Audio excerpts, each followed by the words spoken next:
Bismillahirrahmanirrahim. Dear students, welcome to my lecture number 23. So in this lecture, we will discuss about the monoamine oxidase inhibitor. So there are two different type of isozyme of monoamine oxidase which is found, that is MAO-A and MAO2. The MAO-B is responsible for most of the oxidative metabolism of dopamine in the brain. So the drugs which are used in the treatment of Parkinson disease, that is selegiline. So selegiline is selective reversible inhibitor of monoamine oxidase B. These are the advantages which are given here. So selegiline can increase or prolong the half-life of the endogenous produced dopamine. Selegiline can increase the anti-Parkinsonism effect of dopamine. It can decrease the on-off winnings of phenomena which I have already explained in my previous lectures.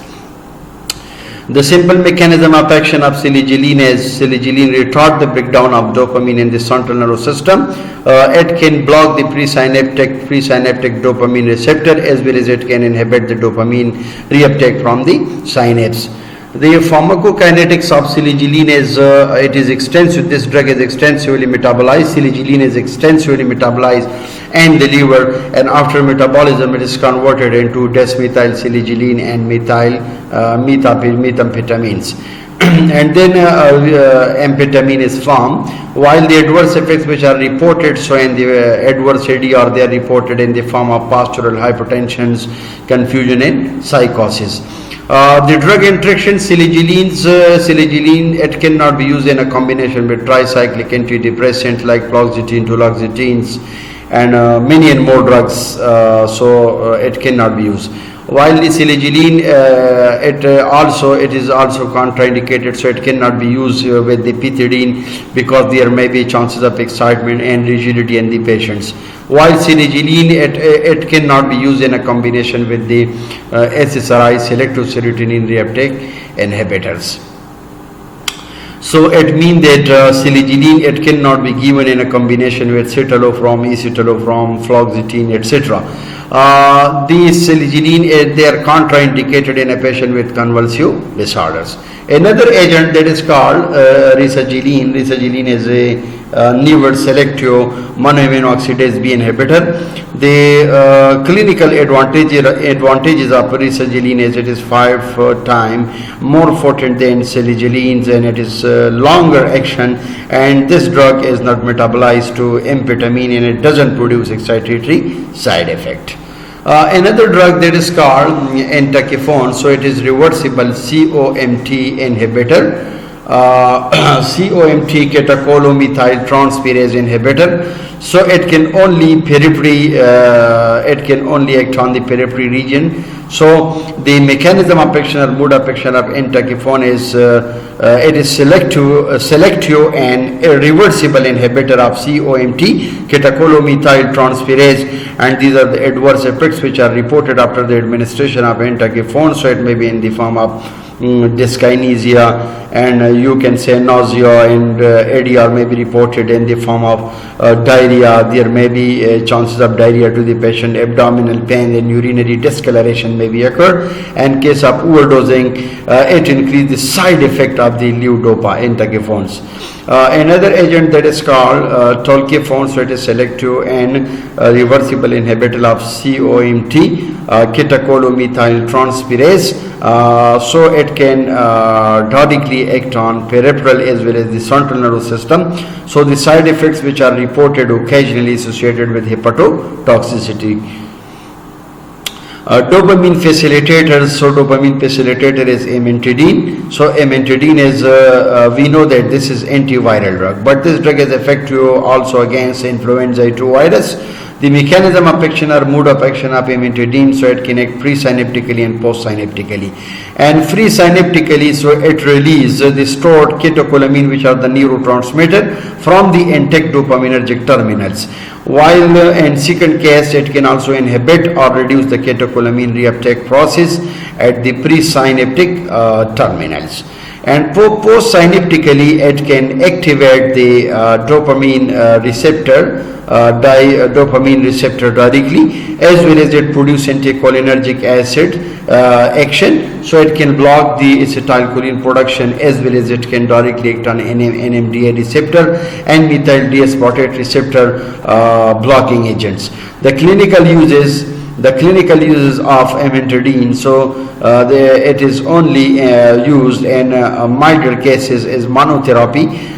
It is also used as a supplement to the levodopa for advanced cases. It serves to suppress the motor fluctuation and abnormal movements. The side effects which are reported, जो side effects literature में उन्होंने report किया है, इसको हम insomnia कहा जाता है, loss of sleep, dizziness इसमें हो सकता है, इसके अलावा जो है confusion इसमें आ सकता है, nightmare भी इसमें आ सकता है.